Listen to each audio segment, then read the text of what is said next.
Hi dear student, Hariom. धोरण 7 આજનો આપણો વિષય વિજ્ઞાન, વિદ્યુત પ્રવાહની ઉષ્મીય અસર। બરાબર, આગળના વિડીયોમાં તમે વિદ્યુત પ્રવાહની ઉષ્મીય અસર માટે પ્રવૃત્તિ જોઈ, એ જ પ્રવૃત્તિની વાત હવે આગળ કન્ટિન્યુ કરીશું। તો ચાલો જોઈએ। જ્યારે તારમાંથી વિદ્યુત પ્રવાહ પસાર થતો હોય ત્યારે તે ગરમ થાય છે। આ વિદ્યુત પ્રવાહની ઉષ્મીય અસર છે। શું તમે વિદ્યુતના કોઈ એવા ઉપકરણો વિચારી શકો છો કે જેમાં વિદ્યુત પ્રવાહની ઉષ્મીય અસરનો ઉપયોગ થતો હોય? હવે વિદ્યાર્થી મિત્રો, ઇસ્ત્રી, ઇલેક્ટ્રિક રૂમ હીટર, રસોઈ માટે વપરાતી વિદ્યુત ઓવન અને વોટર હીટર જેવા સાધનો વિદ્યુત પ્રવાહની ઉષ્મીય અસર પર કામ કરે છે। હવે જો વિદ્યુત પ્રવાહની ઉષ્મીય અસર એટલે કે નિક્રોનનો જે તાર હતો એ ગરમ થાય છે। બરાબર, તો કઈ અસરના કારણે? ઉષ્મીય અસરના કારણે। વિદ્યુત પ્રવાહની ઉષ્મીય અસરનો ઉપયોગ ક્યાં ક્યાં થાય છે? તો ઇસ્ત્રી, ઇલેક્ટ્રિક રૂમ હીટર, વિદ્યુત ઓવન, વિદ્યુત હીટર, આ બધા ભાગમાં કઈ અસરનો ઉપયોગ થાય? તો વિદ્યુત પ્રવાહની ઉષ્મીય। ઇસ્ત્રીમાં કેવી રીતે? તો આપણે કપડાને ઇસ્ત્રી કરીએ ત્યારે ગરમ થાય અને આપણા કપડાં પ્રેસ થાય છે। પછી ઇલેક્ટ્રિક રૂમ હીટર એ પણ શું ઉત્પન્ન કરે છે? ઉષ્મા। વિદ્યુત ઓવનમાં પણ એવું થાય છે અને વોટર હીટરમાં પણ એ જ અસર થાય છે। તમે કદાચ આ ઉપકરણો જોયા જ હશે। ઇલેક્ટ્રિક રૂમ હીટર અથવા રસોઈમાંથી વપરાતા ઇલેક્ટ્રિક હીટર જેવા ઉપકરણો તારનું ગૂંચળું ધરાવે છે। આ ગૂંચળાના તારને એલિમેન્ટ કહે છે। તમે નોંધ્યું હશે કે જ્યારે આ ઉપકરણોને વિદ્યુતના સપ્લાય સાથે જોડ્યા બાદ ચાલુ એટલે કે સ્વિચ ઓન કરવામાં આવે છે ત્યારે તેમના એલિમેન્ટ ગરમ લાલચોળ થાય છે અને ઉષ્મા ઉત્પન્ન કરે છે। હવે આપણે જોઈએ કે આ ઉપકરણો કેવી રીતે વપરાય છે અને ચાલુ થાય છે। તો ઇલેક્ટ્રિક સગડી હોય કે માઇક્રોવેવ ઓવન કે રૂમ હીટર કે વગેરે, તો એમાં જે તારનું ગૂંચળું હોય છે એ તારનું ગૂંચળું જ્યારે આપણે સ્વિચ ઓન કરીએ કે એમાંથી વિદ્યુત પ્રવાહ પસાર થાય ત્યારે તે ગરમ થાય છે। ગરમ થઈ એકદમ લાલચોળ બની જાય, એટલે કે વધુ ને વધુ ગરમ થાય અને પછી એ ધીમે ધીમે એમાંથી શું ઉત્પન્ન થાય છે? ઉષ્મા ઉત્પન્ન થાય અને આખું ઉપકરણ કામ કરવા લાગે છે। વિદ્યુતની ઇસ્ત્રીમાં આવેલા એલિમેન્ટને બૂજો જોઈ શકતો નથી। જુઓ, અહીં ઇસ્ત્રીના અંદરના ભાગમાં રહેલી કોઇલ આગળ જોયેલા ગૂંચળા કરતાં સહેજ અલગ છે। તેને અબરખના બે પડની વચ્ચે રાખવામાં આવે છે। અબરખ હવે એ જે કોઇલ છે, બરાબર, આ અંદરની રચના છે આપણી વિદ્યુત ઇસ્ત્રી હોય એની। બધાના ઘરમાં ઇસ્ત્રી હશે, તમારે ખોલીને જોવાની જરૂર નથી, અહીંયા ખાલી બતાવ્યું છે કે અબરખમાં શું હોય છે કે અબરખ તેમાંથી વિદ્યુત પ્રવાહને પસાર થવા દેતો નથી, એટલે ઉપર નીચેનો જે ભાગ છે અબરખનો બનેલો અને અંદર આવી રીતે તારનું ગૂંચળું હોય છે। તેમાંથી વિદ્યુત પ્રવાહને પસાર થવા દેતો નથી, પરંતુ તેમાંથી ઉષ્મા ઊર્જાને પસાર થવા દે છે, જેથી આપણે કપડાની ઇસ્ત્રી પણ કરી શકીએ અને ઇલેક્ટ્રિક શોકથી પણ બચી શકીએ। પહેલીને ખબર છે કે પાણી ગરમ કરવા માટેનું તેમાં મૂકવાનું હીટર, હોટ પ્લેટ, ઇસ્ત્રી, ગીઝર, ઇલેક્ટ્રિક કેટલી, હેર ડ્રાયર વગેરે વિદ્યુતના ઉપકરણો તેમની અંદરના ભાગમાં એલિમેન્ટ ધરાવતા હોય છે। પાણી ગરમ કરવા માટેનું તેમાં મૂકવાના હીટરનો ઉપયોગ ખૂબ જ જોખમભર્યો છે, માટે તેનો ઉપયોગ ના કરતા ઇલેક્ટ્રિક ગીઝરનો ઉપયોગ કરવો જોઈએ। હવે મોટા ભાગના ઘરોમાં ઇલેક્ટ્રિક ગીઝર હોતું નથી, એટલે બધા શેનો ઉપયોગ કરે? તો હીટરનો ઉપયોગ કરે છે। બરાબર, હવે હીટર તમે જાણો છો કે ઉપરના ભાગે પકડવા માટેનું પ્લાસ્ટિકનું હેન્ડલ જેવું હોય અને નીચે આખું એક તારનું ગૂંચળું હોય છે ધાતુનું। બરાબર, હવે તમે જ્યારે પ્લગમાં જોડી દો છો અને પછી એ હીટર પાણીમાં મૂકો તો તમને શોર્ટ આવવાની પણ શક્યતા રહેતી હોય છે, અથવા તો ઘરમાં શોર્ટ સર્કિટ થવાની પણ સંભાવના રહે અને પાણીને તમે અડી લો તો પાણીમાં વિદ્યુત પ્રવાહ હોય છે એટલે પાણીમાં તમે ભૂલથી પણ અડી જાઓ તો પણ તમને વિદ્યુત શોર્ટ એટલે કે કરંટ લાગી શકે એટલે હીટર વાપરવું હિતાવહ નથી એના બદલે તમે ગીઝરનો ઉપયોગ કરી શકો અને ગીઝર તમારા માટે કેવું છે ફાયદાકારક એટલું બધું જોખમવાળું નથી. હવે વાત કરીએ કે વિદ્યુત પ્રવાહની ઉષ્મીય અસર કે તારમાં ઉત્પન્ન થતો ઉષ્માનો જથ્થો તેની બનાવટમાં વપરાયેલા દ્રવ્ય પર અને તારની લંબાઈ જાડાઈ એટલે કે આડછેદના ક્ષેત્રફળ પર આધાર રાખે છે. એટલે કે જેટલા ભાગમાં જે તાર હોય એમાં ઉત્પન્ન થશે એટલું ઉષ્મા અને એટલો ભાગ એનો કામ કરે છે એ ઉપકરણનો. તારમાં ઉત્પન્ન થતો ઉષ્માનો જથ્થો તેની બનાવટમાં વપરાયેલા દ્રવ્ય પર તારની લંબાઈ તથા જાડાઈ એટલે કે આડછેદના ક્ષેત્રફળ પર આધાર રાખે છે. આથી જુદી જુદી જરૂરિયાત મુજબ જુદા જુદા દ્રવ્યના અને જુદી જુદી લંબાઈ તથા જાડાઈના તારનો ઉપયોગ કરવામાં આવે છે. વિદ્યુત પરિપથમાં જોડાણ માટે વપરાતા તાર સામાન્ય રીતે ગરમ થઈ જતા નથી. બીજી બાજુ કેટલાક વિદ્યુત ઉપકરણોમાં વપરાતા એલિમેન્ટ એટલા બધા ગરમ થઈ જાય છે કે તેઓને સહેલાઈથી જોઈ શકાય છે. હવે અલગ અલગ જગ્યાએ ઉપકરણોમાં અલગ અલગ પ્રકારની ધાતુના તારનો ઉપયોગ થાય છે. કેમ? કારણ કે એમાં અલગ અલગ પ્રકારે ઉષ્મા ઉત્પન્ન કરવાની હોય છે.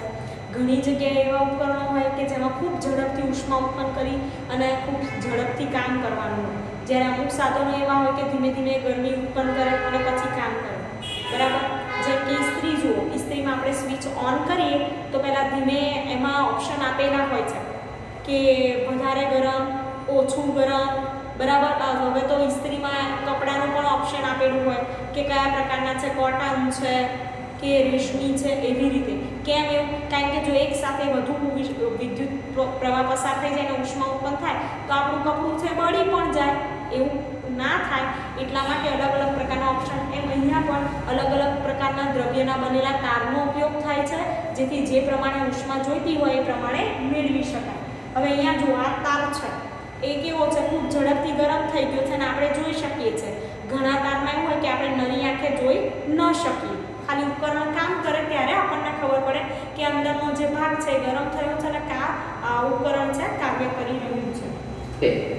વિદ્યુત ગોળાનો ફિલામેન્ટ એટલા ઊંચા તાપમાન સુધી ગરમ થાય છે કે તે પ્રકાશનું ઉત્સર્જન કરવા લાગે છે.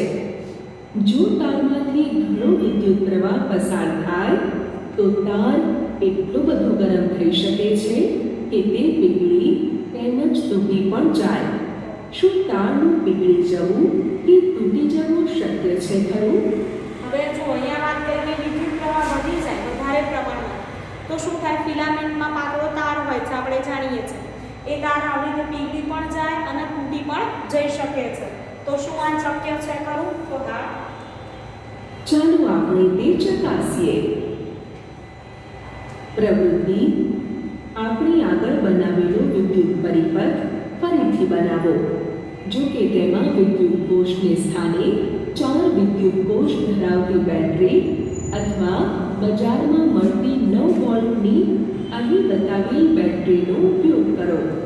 હવે કેટલા વોલ્ટની બેટરીનો ઉપયોગ કરવાનો છે? તો 9 વોલ્ટની બેટરીનો ઉપયોગ કરવાનો છે, યાદ રાખજો. વળી નાઇક્રોમ તારના સ્થાને સ્ટીલ વૂલનો પાતળો અને ખૂબ લાંબો તાંતણો બાંધો. સ્ટીલ વૂલનો ઉપયોગ વાસણોને સાફ કરવા માટે થાય છે, જે સામાન્ય રીતે કરિયાણાની દુકાનમાંથી મળી રહે છે. જો ઓરડામાં કોઈ પંખો ચાલુ હોય તો તેને બંધ કરી દો. વિદ્યુત પરિપથમાંથી વિદ્યુત પ્રવાહને વહેવડાવો. સ્ટીલ વૂલના તાંતણાનું ધ્યાનથી નિરીક્ષણ કરો. સ્ટીલ વૂલનો તાંતણો વિદ્યુત પ્રવાહની ઉષ્મીય અસરના કારણે સળગી ઉઠે છે. તમે સ્ટીલ વૂલના પૂંછડાને બેટરીના ધન તેમજ ઋણ ધ્રુવ અડકાડીને પણ આ પ્રવૃત્તિ સમજી શકો છો. પ્રકાશ મેળવવા માટે વિદ્યુતનો બલ્બ વાપરવામાં આવે છે. પરંતુ તે ઉષ્મા પણ આપે છે, જેના પરિણામે વિદ્યુતનો વ્યય થાય છે, જે ઇચ્છનીય નથી. હવે આપણે જાણીએ છીએ કે વિદ્યુત બલ્બ પહેલાના સમયમાં તો મોટાભાગના ઘરોમાં બધે બલ્બ હોતા હતા, વિદ્યુત બલ્બ. હવે એની જગ્યાએ શું છે તો ટ્યુબલાઇટનો ઉપયોગ થાય છે, અથવા તો જેમાં વિદ્યુત આજે ઉર્જાનો વ્યય ના થાય એવા પ્રકારના બલ્બ આવવા લાગ્યા છે અને એનો ઉપયોગ થતો હોય છે, જેનાથી શું થાય કે વિદ્યુત પણ ઓછું વપરાય અને ઉષ્માનો વ્યય પણ ન થાય. તો આવી રીતે આપણે બલ્બ પહેલાંના સમયમાં જ હતા, હજુ કોઈના ઘરમાં હશે જ, બધાના ઘરમાં તો કંઈ ટ્યુબલાઇટ હશે એવું નથી, પણ જો બલ્બ હશે તો શું થાય કે આવી રીતે ગરમ થઈ જાય અને હાથ રાખીને સાઈડમાં, તમારે રાખવાનો નથી, આ તો સમજાવું છું, તો હાથ રાખીએ આવી રીતે તો આપણને ગરમીનો અનુભવ થાય. કેમ? તો વિદ્યુત બલ્બ છે પ્રકાશ તો આપે જ છે, જોડે ઉષ્મા પણ મુક્ત કરે છે. જે ઉષ્મા નકામી જાય છે, આપણે તેનો ઉપયોગ કરી શકતા નથી.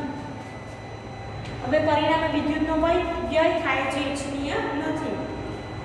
આ વ્યય વિદ્યુત બલ્બને બદલે ફ્લોરેસન્ટ ટ્યુબલાઇટ વાપરીને ઘટાડી શકીએ છીએ. કોમ્પેક્ટ ફ્લોરોસન્ટ લેમ્પ એટલે કે CFL પણ વ્યય ઘટાડે છે.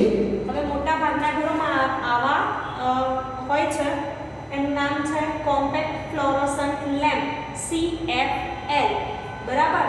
અને એ શું કરે તો જે ઉષ્માનો વ્યય છે એ ઓછો કરે છે અને તેમને વિદ્યુત બલ્બના સામાન્ય હોલ્ડરમાં ગોઠવી પણ શકાય છે. અને તેમને વિદ્યુત બલ્બના સામાન્ય હોલ્ડરમાં ગોઠવી શકાય છે. તેમ છતાં વિદ્યુત બલ્બ, ટ્યુબલાઇટ કે CFLને ખરીદતા પહેલા બ્યુરો ઓફ ઇન્ડિયા સ્ટાન્ડર્ડ્સનો ISI માર્ક જોવો જોઈએ. હવે તમે સામાજિક વિજ્ઞાનમાં ભણો છો કે કોઈ પણ વસ્તુ ખરીદતા પહેલા તમે ગ્રાહક છો, તો ગ્રાહકે શું વિચારવું જોઈએ? તો કોઈ પણ વસ્તુ ખરીદો ત્યારે અલગ અલગ પ્રકારના લોગો હોય છે એની ઉપર, બરાબર છે. અહીંયા માર્ક છે કયો? તો જ્યારે આપણે વિદ્યુતને લગતા કોઈ ઉપકરણ ખરીદીએ ત્યારે આવો ISI માર્ક હોવો જોઈએ. સોનું ખરીદીએ તો સોના માટે અલગ છે, પછી આપણે કોઈ વસ્તુ ખાવાની ખરીદીએ તો એના માટે પણ માર્ક આવે છે. એ તમે સામાજિક વિજ્ઞાનમાં ભણો છો ધોરણ 6 થી 8માં કે કયા માર્ક કયા લોગો હોવા જોઈએ. તો અહીંયા એ શું છે તો જુઓ, બ્યુરો ઓફ ઇન્ડિયા સ્ટાન્ડર્ડ્સનો ISI માર્ક હોવો જોઈએ.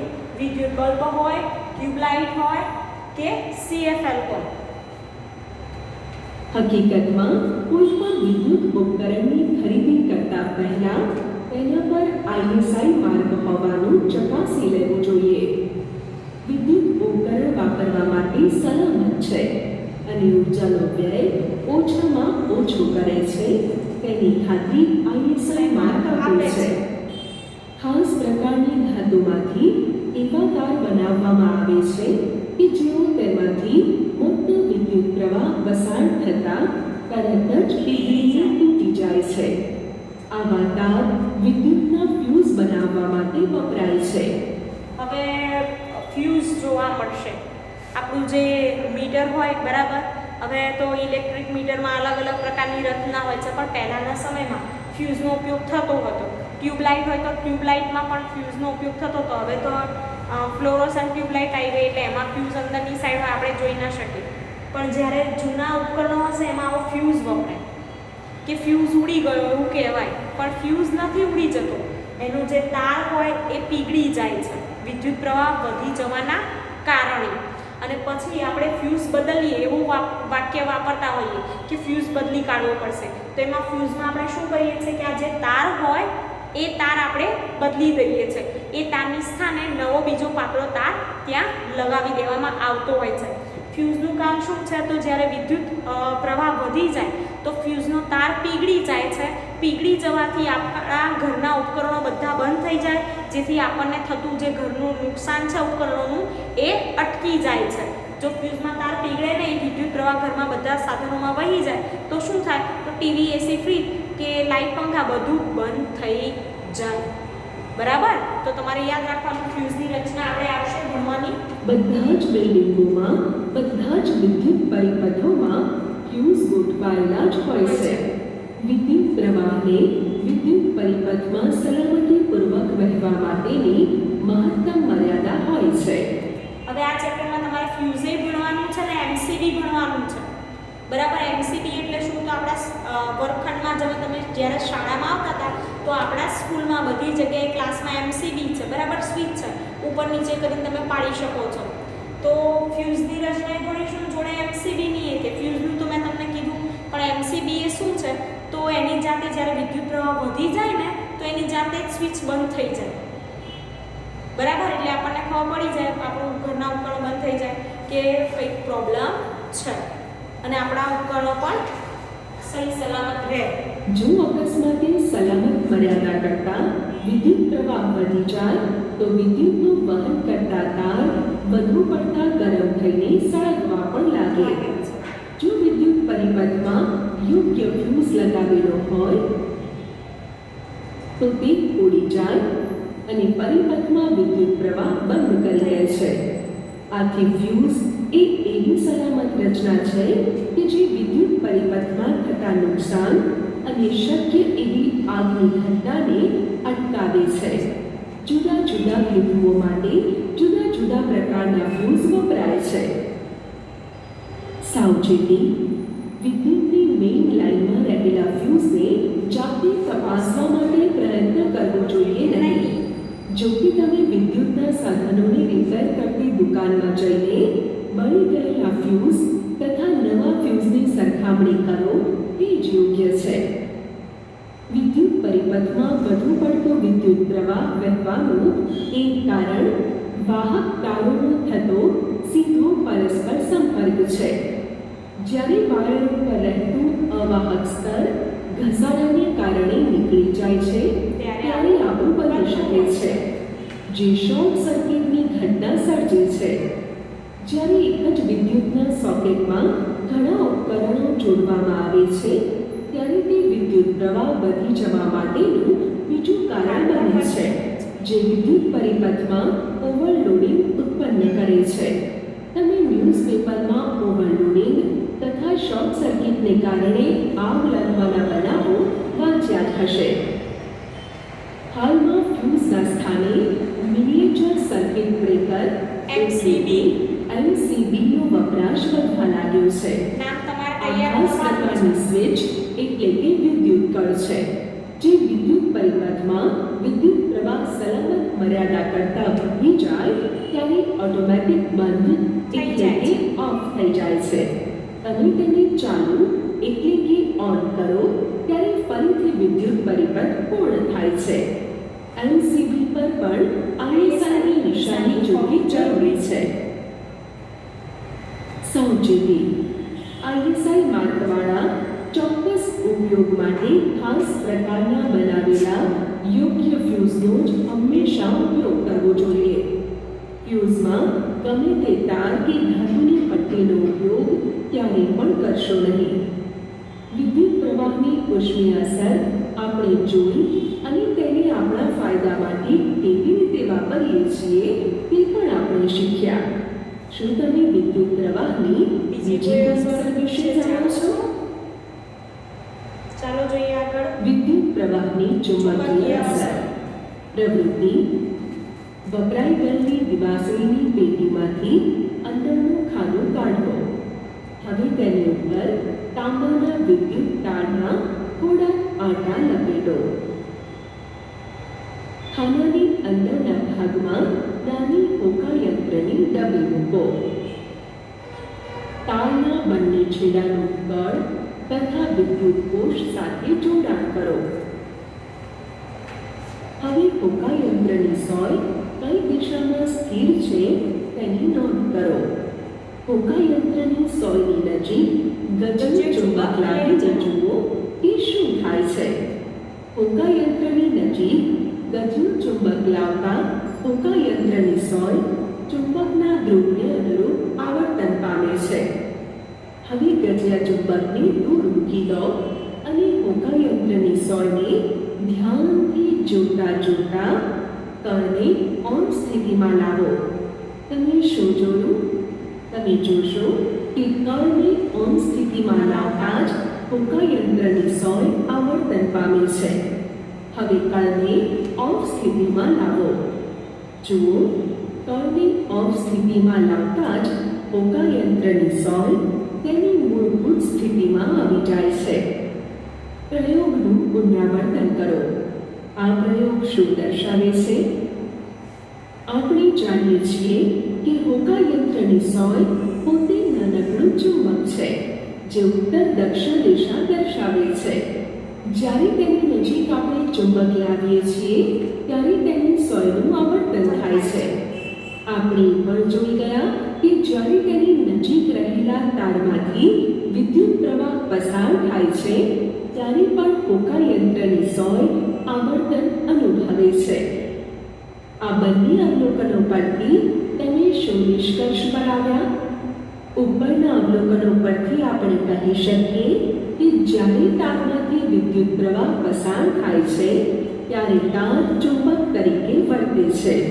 હવે આપણે જાણીએ છીએ કે આખો પરિપથમાં બલ્બને બધાને બદલે શું લીધું? તો ચુંબકીય સોય લીધું, બરાબર. અને ચુંબકીય સોય જ્યારે વિદ્યુત પ્રવાહ પસાર કરવામાં આવે ત્યારે આવર્તન દર્શાવે છે ઓન સ્થિતિમાં હોય ત્યારે.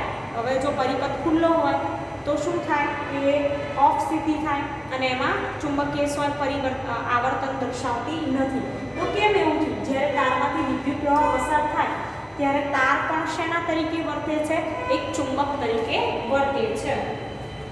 હાન્સ ક્રિશ્ચિયન ઓયસ્ટર નામના વૈજ્ઞાનિકે સૌપ્રથમ વખત નોંધ્યું હતું કે જ્યારે તારમાંથી વિદ્યુત પ્રવાહ પસાર થાય ત્યારે પ્રત્યેક વખતે હોકાયંત્રની સોય આવર્તન અનુભવે છે.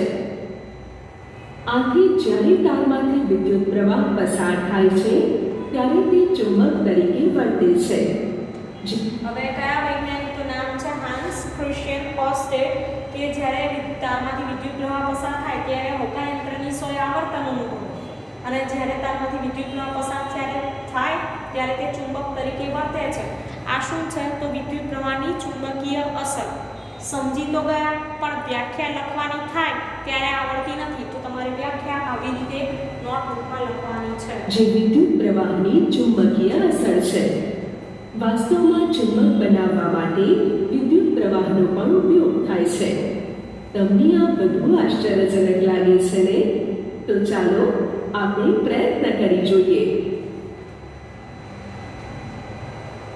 વિદ્યુત ચુંબક.